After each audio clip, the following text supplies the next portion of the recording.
Bienvenidos a Cruce Palabras por Telesur. Soy Luis Hernández Navarro y hoy nos acompaña directamente desde Buenos Aires, el doctor Fernando Buenabad Domínguez, gran amigo, integrante de la red de intelectuales y artistas en defensa de la humanidad, doctor en filosofía, nadie es perfecto, ¿verdad? Nadie. Y director del Instituto McBride en la Universidad de Tannus, entre otras muchas cosas. De mis varias chambas que tengo. De tus varias chambas. Los domingos vendo quesadillas para Pero en Buenos Aires eso debe ser muy buen negocio. Un atractivo, sí. Sí. Para completar el sueldo. El problema son las salsas, me imagino. Sí, y también los quesos, porque el oaxaqueño no se consigue tan fácil. Quesillo oaxaqueño. Ese no es queso, es quesillo. Quesillo no se consigue. Para ser preciso. Fernando, muchas gracias por estar con nosotros. Es al revés, exactamente. Gracias, Luis, por la confianza y la cordialidad. Tú eres un experto en cuestiones de comunicación, guerra semiótica, y en América Latina también. Has jugado un papel muy importante en la defensa de la revolución bolivariana en Venezuela, de la revolución cubana, del proceso boliviano, en fin. Hubo un momento en el que, en lo que fue la primera ola de los gobiernos progresistas ante la crisis de los partidos tradicionales, los medios de comunicación en distintos países se asumieron prácticamente como el organismo ideológico dirigente de la oposición. Y más que esos partidos fueron los responsables de la lucha de ideas, del intentar desgastar a esos gobiernos. ¿Qué tanto ha cambiado eso con el paso de los años y con lo que se ha caracterizado como la segunda oleada de los gobiernos progresistas? Pues para sintetizarlo te diría por lo menos dos líneas generales. Una es que la derecha empezó a presentar un declive en sus referentes, en sus líderes y liderazgos. Hoy, a estas alturas, no encuentras un referente que sea líder de opinión, que sea un estadista en el sentido que ellos entienden, ¿no? Al constructor de un modelo político, como lo han tenido en alguna época. Hoy por hoy me parece que hay un gran vacío en las derechas de América Latina y están desesperados por eso en general. Han recurrido a la invención de algunos sujetos que se han corrido incluso necesariamente de la extrema derecha y que han basado su relieve en un histrionismo conceptual y físico e incluso de discurso, como el caso de Milei en Argentina, como el caso del propio Macri que ahora muestra cierta vocación por llenar ese espacio de ser un poco un líder para la región en ese sentido, pero el saldo que yo veo es que en ese sentido ellos han sentido una merma fuerte, mientras han visto por otro lado esta segunda ola con algunos liderazgos que han cobrado protagonismo y que han cobrado un gran protagonismo entre otras cosas porque el contendiente está muy deprimido, ¿no? Entonces, y no es que sea tan sobresaliente la agudeza, la profundidad, ni siquiera digo la hondura política de lo que se llama hoy progresismo izquierda, en tanto que por otro lado no brilla nadie, ¿no? En cambio se han refugiado en una tarea que es estratégica y que me parece hay que ponerle mucha atención, y es que se adueñaron del poder judicial en casi toda la región y están operando desde... ¿Se adueñaron o ya lo tenían? No, se han adueñado ahora, han profundizado pues el poder que tenían, pero de una manera todavía más desembosada y más absolutamente obscena, diría yo, ¿no? El caso de Argentina es escandaloso, para poder decirte uno de referencia, donde los jueces de la Suprema Corte, que son 4, todos se han puesto a dedazo, limpio, y además todos son ex empleados del Grupo Clarín, así duro y llano como te lo digo. Y desde ahí, ellos saben que tarde o temprano las operaciones políticas que se convierten en tránsitos jurídicos, lawfare o guerra judicial, terminarán su escritorio y desde ahí van a tratar de deshacer todo proyecto político que tenga ideas de cambio, ¿no? Pero nada de esto funcionaría sin la caja de resonancia mediática, que bien dijiste, cobró un papel protagónico como el partido mediático en América Latina. Si hay un plan Cóndor, ¿no? Si hay una operación Cóndor mediática en la región que tiene como objetivo bien claro atacar todo aquello que suene organización popular de base. Ese es el objetivo número uno. Y después, todo aquello que represente su liderazgo, ¿no? Pues pongamos los nombres que quieras. Hoy quisiera poner el de Cristina Fernández, que además de ser victimada por todo este ataque de guerra judicial permanentemente, ahora empieza a expresarse en un corrimiento de líneas muy, muy peligroso, incluso con el atentado a su vida que no uso yo casi nunca la palabra milagro, pero cada vez que pienso en esto digo cómo rayos operó una cosa que le salvó la vida, ¿no? Entonces, para sintetizarte, sí que creo que hay una fase de profundización de las acciones del Poder Judicial en la región que marca una diferencia. Sí que creo que la caja de resonancia ha afinado sus sistemas de coordinación en la velocidad del ataque y en la ubicuidad del ataque, y que sí que creo que vamos a ver la peor parte de todo esto en los próximos meses, ¿no?, en América Latina. Fernando, la derecha, dices, no tiene figuras políticas ni mediáticas. Tú dirías, Vargas Llosa ya no tiene peso en la región como intelectual, o una figura como Enrique Krause, el mexicano, no existen ya como referencia. No como referencia, incluso porque se han vuelto campeones de los discursos fallidos, ¿no? Los pronósticos de Vargas Llosa en casi todos los escenarios han sido, pues, incluso decepcionantes para sus propios amigos y seguidores. Yo no quiero ser así, tirar ofensas así gratuitamente, pero porque creo que más bien valdría debatir con ellos a fondo y al hueso sus modelos teóricos y sus marcos filosóficos. Pero es verdad que en la práctica de ellos, los síntomas que acusa su discurso no son más que de debilidad y de decrepitud, en el sentido de, pues, ¿a quién convence hoy por hoy? Ni a Macri, ¿no? Lo usan como un señor que lo sientan por ahí porque tiene una figura, a Vargas Llosa, digo, ¿no? Pero no veo en ningún escenario lo que en otro momento tuvo de peso, ¿no? Sin embargo, conservan su fortaleza mediática y, por el contrario, ni la izquierda ni los progresismos han sido capaces de crear en América Latina una red de medios de comunicación alternativa. Pues es quizá nuestra más grande debilidad, ¿no? Dilo en voz alta, por favor. Repítelo, a ver, sí, hasta que nos escuchen. Te la voy a explicar así bien rápido en 3 líneas. Yo afirmo y sigo sosteniendo que es una de nuestras más grandes debilidades. Ahora, pero dicho así es nada. Me puse a estudiar en el Instituto McBride. Me puse a estudiar los más o menos 130 partidos políticos y movimientos sociales que hay en América Latina, con un programa de principios, declaraciones de planes, objetivos, lo que se llaman programa político. Hemos revisado con la mayor detalle posible en búsqueda de la palabra comunicación, y tengo que decirte muy en síntesis que en el 85 y quizá 90% de esos documentos, el problema de la comunicación no aparece como agenda política de urgencia para la región, siendo que por ahí es por donde más le han pegado a los partidos y a todo el mundo, ¿no? Entonces, este continente, pero por otro lado, hay que decir también que este continente se ha vuelto un archipiélago enorme de voluntades comunicacionales emancipadoras. Es cierto que muchos muchachos con radios alternativas y comunitarias, con periódicos, con twitters, con Facebook, es decir, con un protagonismo que en todo el continente ha inundado redes y espacios, pero es un archipiélago enorme, inconexo. No logramos todavía tender las redes entre todos nosotros para crear una agenda común de combate respecto a la agenda común que nos compete. Nuestro análisis, te concluyo rápido, nos llevó a ver cuál es el concepto que hoy uniría a todos estos movimientos en una propuesta concreta de acción conjunta, que le toca el alma a todo el mundo. Y encontramos que es la palabra inflación, que va recorriendo todo el continente porque va ahora dando el poder adquisitivo de la clase trabajadora, porque es un tema de temas.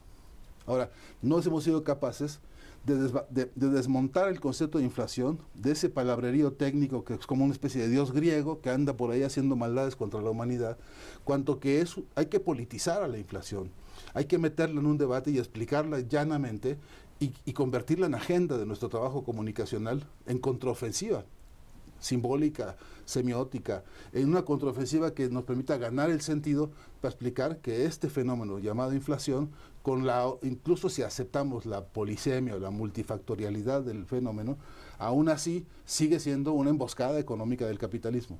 Entonces, algunos que dicen, yo podría resolver el problema de la inflación, como dijo Macri, pero es incapaz de hablar del concepto de expropiación, por ejemplo, que es una solución al problema de la inflación en más de un sentido.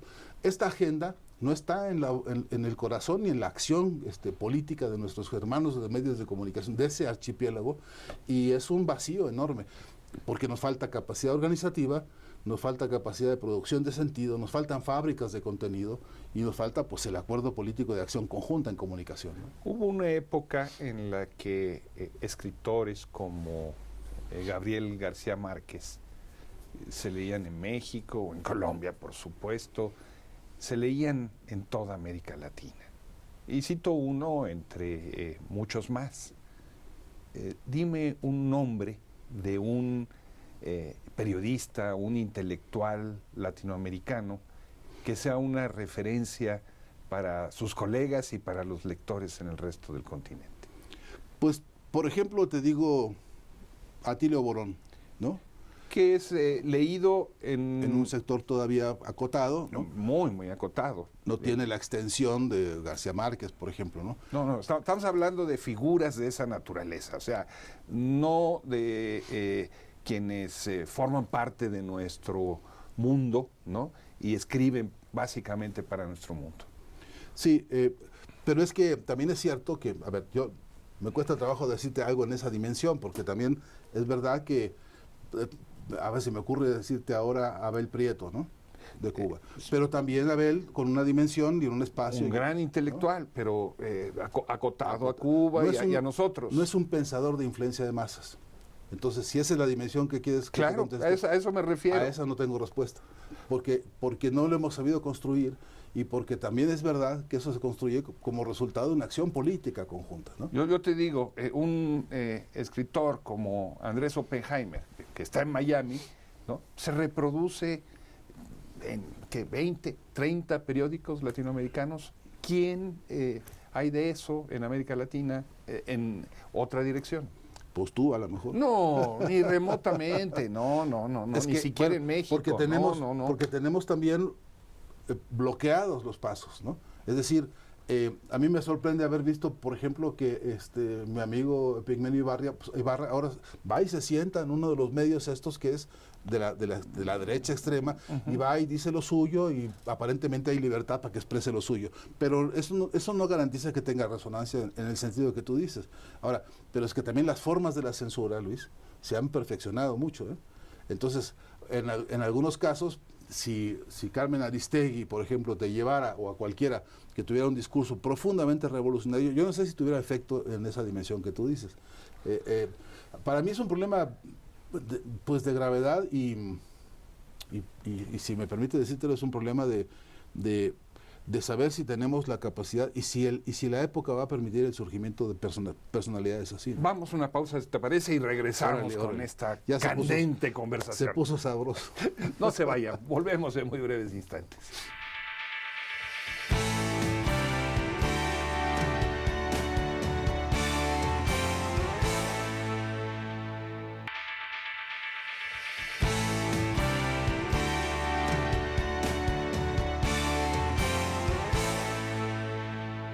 Estamos ya de vuelta en este cruce de palabras, conversando sobre comunicación en América Latina con el doctor Fernando Buenabad, filósofo, director del Instituto Centro McBride de la Universidad de Tannus en Argentina.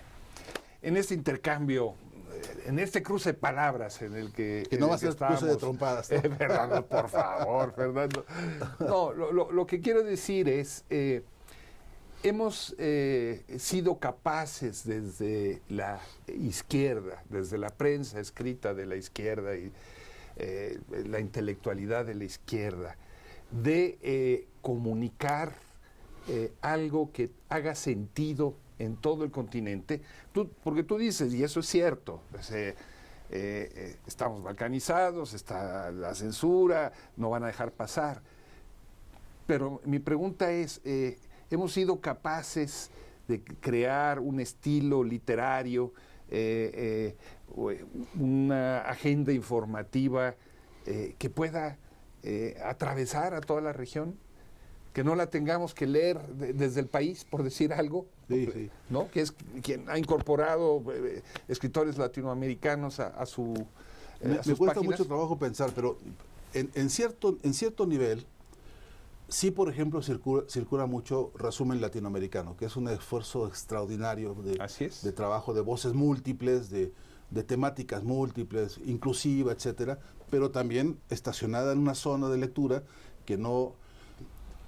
Es que cada vez que dices esto, yo estoy ahora en la cabeza me resuena mucho el trabajo y la obra y los textos y el estilo y el modo del subcomandante Marcos, que en alguna época hizo eso, que se leía en rincones allá me tocó estar en la Universidad de Buenos Aires en el año 94, entrado el año 94, con muchachos de la UBA, leyendo los comunicados de la Selva Lacandona, ¿no?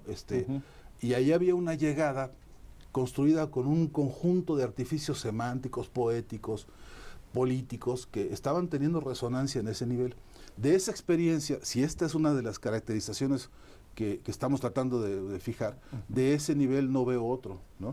Vi en alguna época sí a Chávez, por ejemplo, ¿no? Que logró, hasta se metió a tuitear y se metió a hacer un montón de cosas, Hugo, en las que alcanzó a tener resonancia continental en sus discursos, etcétera, ¿no?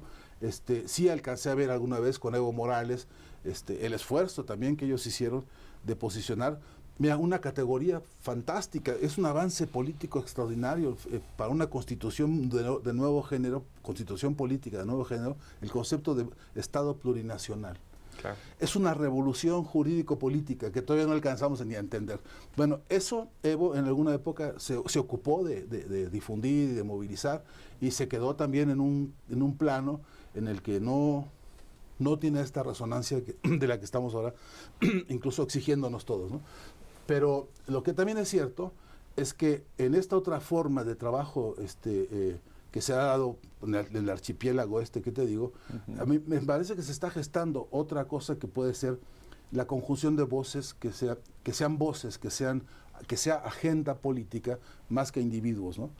Eso me gusta mucho a mí, lo que está pasando, y ha pasado con algunos pequeños casos, porque sí, por ejemplo, esto de la crisis del neoliberalismo, creo que sí es una agenda que está recorriendo muchas cabezas en muchos frentes. Sí sé que, por ejemplo, mira, conozco más o menos ese terreno, que es las 1000 facultades de comunicación que hay en América Latina, más o menos, tienen como preeminencia la biblioteca del pensamiento hegemónico. Obligan a los chavos a leerse todo el arsenal del pensamiento hegemónico. Funcionalistas, algunos relativismos o pragmatistas, en fin, dominan ese escenario. Pero sí transitan por ahí lecturas digamos, de crítica seria sobre el neoliberalismo, y luego las alternativas. Es un salto enorme, guardada toda proporción y toda distancia, pero no va a alcanzar a convertirse eso en lo que yo quisiera o lo que tú quisieras o todos quisiéramos, por ejemplo, en una fuente de información que uniera eso. Alguna vez, con Hugo Chávez en Venezuela, soñamos que eso sería Telesur, por ejemplo. Soñábamos y anhelamos que este proyecto alcanzara a ser la voz del sur, que consolidara todas las agendas y todas las diversidades en un proyecto de esa envergadura. Pues ya viste cómo se vino la censura, el enclaustramiento y la persecución. Sacaron de la grilla de transmisión en Argentina la transmisión de Telesur, así nomás porque Macri dijo un día: saquen eso de la vista de la gente. Bueno, en México hay que verlo por las redes. O hay que pedirle permiso a los grandes monopolios mediáticos. Que no lo dan. Que no lo dan. Entonces, esa guerra sorda... Estamos hablando hoy en día, no estamos hablando esta mañana. ¿No? Sí. Esa guerra es una guerra de licencias, de permisos, de espacios, que se tiene que dar cuadrante por cuadrante, minuto por minuto. Y además, Luis, con un desafío en el cual yo estoy seguro que no estamos nosotros hoy habilitados, ni capacitados, ni siquiera concienciados, si se dice así, que es entender la lucha en tiempo real. La batalla esta es en un bosque de espejismos en tiempo real para tratar de rescatar 3 o 4 nociones históricas: la de la verdad, la de la ética y la de la transformación, que se manejan con una soltura irresponsable, pero que son temas profundos que hay que discutir, ¿no? En una de tus primeras intervenciones, Fernando, tú hablabas de la producción de sentido, ¿no? Desde el campo comunicacional de la izquierda, así como lo describes, como un archipiélago de pequeños grupos, pequeños periódicos, etcétera, etcétera, ¿se está produciendo sentido? ¿Hay hoy un sentido hacia dónde vamos, que convoque a los jóvenes, convoque a los movimientos, provoque emociones? Sí, sí hay uno. Es que esto es, digamos, dialéctico, ¿no? Y eso implica contradicciones. Hay un sentido que recorre casi todo este archipiélago y es el hartazgo. La inmensa mayoría de estas voces... Lo estás definiendo en negativo. En el sentido negativo, pero que es, pues, que es razón de la contradicción y razón de lo que entiendo que están haciendo de ahí, ¿no? Como decía el viejo Gramsci, ¿no? Lo viejo no acabó de morirse, lo nuevo no acaba de nacer y tenemos una zona intermedia donde están todos los demonios haciendo de las suyas. Bueno, si eso pudiéramos referirlo, eso está pasando de alguna manera en este archipiélago enorme, donde sí hay mucho hartazgo, hay un descrédito fuerte por las instituciones, digamos, desvencijadas de las formas de gobierno y de Estado que hemos visto, hay un descreimiento severo sobre la democracia burguesa, hay muchos frentes que están interpelando a esta concepción de democracia, que casi todo lo deposita en una especie de comercio de votos, y además es un descreimiento además por la concepción de la democracia como una especie de acontecimiento aislado al cual hay que rendir pleitesía, cuando que no vive en la vida real de todos los días la democracia. No hay democracia en las academias, no hay democracia ni en la casa, ni en ningún lado. No se deciden las cosas por la voluntad colectiva que acuerda y puede consensuar para dónde caminar. Ese hartazgo está produciendo entonces interrogaciones y creo que algunas experiencias teóricas interesantes, ¿no? Por ejemplo, la conexión que hay entre muchachos que están haciendo experiencias TikTok, por ejemplo, en Argentina, ya en contacto con compañeros periodistas jóvenes de La Habana. Están inventando noticieros TikTok, por ejemplo, extraordinaria experiencia de comunicación, donde se preguntan en términos de relato, de presencia política del otro relato que no es el hegemónico. Se preguntan, así se llama su movimiento, ¿y si lo contamos? ¿No? ¿Y si la contamos? Pero tiene que ver con interpelar también, poner en crisis el modo del relato hegemónico. Que no me la cuenten como me la han contado siempre, sino que ahora yo quisiera elaborar un relato, un discurso que tuviera carácter de contraofensiva, de contraculturalidad, y luego pues de resolución específica a la crisis de todas las crisis, que es la crisis de dirección revolucionaria, que a mi entender sigue acogotando la humanidad entera, ¿no? ¿Qué opinión te merece, Fernando, tú que conoces muy bien América Latina, todos estos nuevos gobiernos de la segunda ola que critican a Venezuela o que critican a Cuba? Sí, que son irresponsables. Esas opiniones, yo no quiero generalizar, todo es irresponsable, pero esas son, me parece, desplantes como para quedar bien con algún sector de las oligarquías nacionales y que no digan, ya es otro comunista como aquellos, ¿no? Y si eso es una concesión, si eso hipotéticamente fuese que el líder concede para no pelearse con los locales y eso, hasta tendría una explicación táctica o estratégica, pero es vergonzosa desde el punto de vista histórico, porque no ayuda precisamente al desarrollo de la confianza que tenemos que desarrollar por esos procesos que han sido no solamente ejemplares, sino heroicos, ¿no? Entonces, yo lo rechazo. A mí en esa parte más bien me decepciona, ¿no? Y podría citarte nombres, el del presidente Fernández, por ejemplo, o de su canciller, o de algunos otros referentes, que han dicho cosas que, a mi entender, no solamente son insensibles, sino hasta diría yo irrespetuosas. Porque atrás hay pueblos luchando, porque atrás hay debates de los pueblos en las bases que se ignoran así antojadizamente a cambio de simpatizar con un grupo de, no quiero poner adjetivos, pero un grupo de hegemonía que hacen para no disgustar, ¿no? Dicen algunos, hay que tranquilizar el mercado. Cuando están hablando de tranquilizar el mercado, están hablando de tranquilizar a sus 5 cuates que controlan la economía, ¿no? Lo mismo pasa con la opinión pública. y con la opinión que va a ser publicada.